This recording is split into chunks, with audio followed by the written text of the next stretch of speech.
Aye. So goodbye to you. Now I am alone. Is it not monstrous that this player here could, but in a fiction, in a dream of passion, force his soul so to his own conceit that from his working all his visage waned, tears in his eyes, distraction in his aspect, and his whole form suiting with forms to this conceit, and all for nothing? For Hecuba. What's Hecuba to him, or he to Hecuba, that he should weep for her?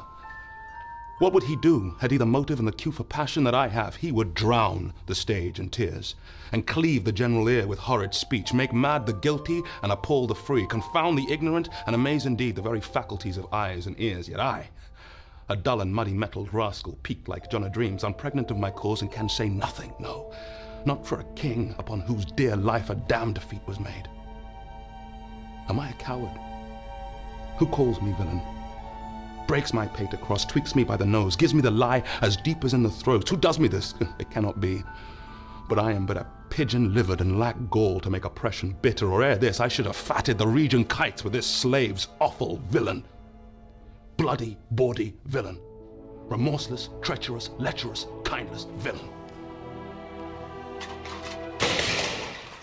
Now I'm alone.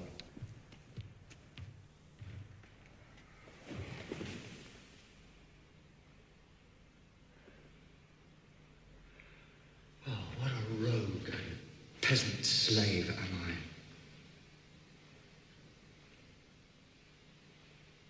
Is it not monstrous that this player here, but in a fiction, in a dream of passion, could force his soul so to his own conceit that from her workings all his visage wanned? Tears in his eyes, distraction in his aspect, a broken voice, and his whole function suiting with forms to his conceit. And all for nothing, for Hecuba. What's Hecuba to him, or he to Hecuba, that he should weep for her? What would he do had he the motive and the cue for passion that I have? He would drown the stage in tears and cleave the general ear with horrid speech, make mad the guilty and appall the free, confound the ignorant and amaze indeed the very faculties of eyes and ears. Yet I, dull and muddy metal rascal, peak like John o' Dreams, unpregnant of my cause, and can say nothing. No, not for a king, upon whose property and most dear life a damned defeat was made.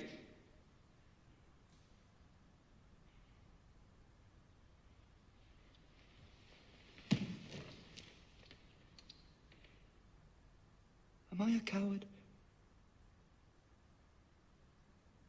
Who calls me villain? Breaks my pate across, plucks off my beard and blows it in my face, tweaks me by the nose, gives me the lie of the throat as deep as to the lungs. Who does me this? Huh? Swoons I should take it, for it cannot be but I am pigeon-livered and lack gall to make oppression bitter, or ere this I should have fatted all the region kites with this slave's offal. Bloody, bawdy villain, remorseless, treacherous, lecherous, kindless villain, oh, vengeance! Why, what an ass am I. This is most brave. That I, the son of a dear father, murdered, prompted to my revenge by heaven and hell, must, like a whore, unpack my heart with words and fall a-cursing like a very drab, a scullion, violent foe about my brains. I have heard that guilty creatures, sitting at a play, have, by the very cunning of the scene, been struck so to the soul that presently they have proclaimed their malefactions. For murder, though it have no tongue, will speak with most miraculous organ. I'll have these players play something like the murder of my father before mine uncle. I'll observe his looks. I'll tent him to the quick, if he but blench. I know my course. The spirit that I have seen.